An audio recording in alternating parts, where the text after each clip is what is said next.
राधे राधे दोस्तों, आज के इस वीडियो में हम बात करेंगे कि किस दिन मनाया जाएगा धनतेरस और इसकी पूजा विधि, पूजा का शुभ मुहूर्त और शुभ योग के बारे में। तो चलिए जानते हैं आज के वीडियो में। सनातन धर्म में धनतेरस पर्व का खास महत्व होता ही है। यह पर्व हर साल कार्तिक महीने में मनाया जाता है। इस दिन भगवान धनवंतरी की पूजा की जाती है। साथ ही सोने और चांदी से निर्मित आभूषणों की खरीदारी भी की जाती है। धनतेरस का त्यौहार देश भर में धूमधाम से मनाया जाता है। सनातन शास्त्रों में निहित है कि चिरकाल में समुद्र मंथन के दौरान भगवान धनवंतरी अमृत कलश लेकर प्रकट हुए। भगवान धनवंतरी को आयुर्वेद का जनक भी कहा जाता है। कहते हैं कि भगवान धनवंतरी की पूजा करने से शारीरिक और मानसिक कष्टों से मुक्ति मिलती है। आइए धनतेरस की सही तिथि जानते हैं। वैदिक पंचांग के अनुसार कार्तिक माह के कृष्ण पक्ष की त्रयोदशी तिथि 18 अक्टूबर को दोपहर 12:18 से शुरू हो जाएगी। वही 19 अक्टूबर को दोपहर 1:51 पर समाप्त हो जाएगी। इस प्रकार 18 अक्टूबर को ही धनतेरस का त्यौहार मनाया जाएगा। धनतेरस पूजन जो समय होगा वो होगा इस दिन 18 अक्टूबर को। शुभ समय प्रदोष काल में यानी कि संध्या काल में 7:16 से लेकर 8:20 तक है। इस समय भगवान धनवंत की पूजा कर सकते हैं। अलग अलग जगह पर भिन्न भिन्न समय पर धनतेरस मनाया जाएगा। इसके अगले दिन दिवाली मनाई जाएगी।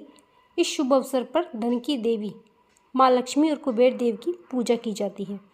यह पर्व दुनिया भर में मनाया जाता है। पंचांग सूर्योदय सुबह 6:24 पर और सूर्यास्त होगा शाम 5:48 पर। सबसे पहले हम जान लेते हैं कि धनतेरस की सुबह जब हम सोकर उठेंगे तो आपको शिव शंकर का नाम लेना है। सबसे पहले ओम नमः शिवाय, ओम नमः शिवाय, गौरा मैया। सबसे पहले आप जो है धनतेरस वाले दिन सुबह ये ही नाम लेंगे। आप कार्तिक कर रहे हैं अगर तो वैसे करिए, नहाते हैं जैसे ही कार्तिक नहाते हैं। लेकिन धनतेरस पर आप चाहे किसी भी की राशि के क्यों ना हो, सफ़ेद चीज़ों का दान करना जरूरी होता है। जैसे चीनी, दूध, घी कुछ भी कर सकते हैं। और कहा जाता है कि इस दिन शाम के समय मंदिर में जाकर दीपदान निश्चित रूप से ही करना चाहिए। और कहा जाता है कि इस दिन सरसों के तेल का ना जलाकर मीठे तेल का यानी कि तिल्ली के तेल के दिए जलाने चाहिए। और कहा जाता है कि इस दिन तांबे का लोटा खरीदना बेहद ही शुभ माना जाता है, तो आप ज़रूर खरीदिएगा। लक्ष्मी गणेश अगर आप खरीदना चाहें तो छोटे छोटे मिट्टी के या चांदी के लक्ष्मी गणेश जी आप खरीद सकते हैं। कहते हैं कि जो लोग धनतेरस के दिन सोना चांदी नहीं खरीद पा रहे वो इस दिन अनाज ज़रूर खरीदें। यह बहुत ही शुभ होता है। और एक वस्तु और है जो कि धनतेरस के दिन खरीदना कंपलसरी होता है, जो अपन को खरीदनी ही चाहिए, वो है झाड़ू। जी हाँ, आपको झाड़ू ज़रूर खरीदनी चाहिए। यह अपने घर से दरिद्रता को निकालती है।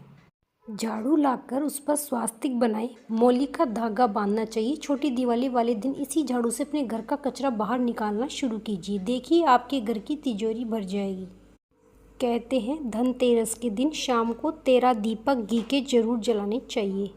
तो ये थी हमारी छोटी सी जानकारी। अगर आपको अच्छी लगी हो तो चैनल को लाइक, सब्सक्राइब, कमेंट में जय माता दी लिखना नहीं भूलिएगा। और आप सभी को धनतेरस 2025 की हार्दिक शुभकामनाएं। राधे राधे।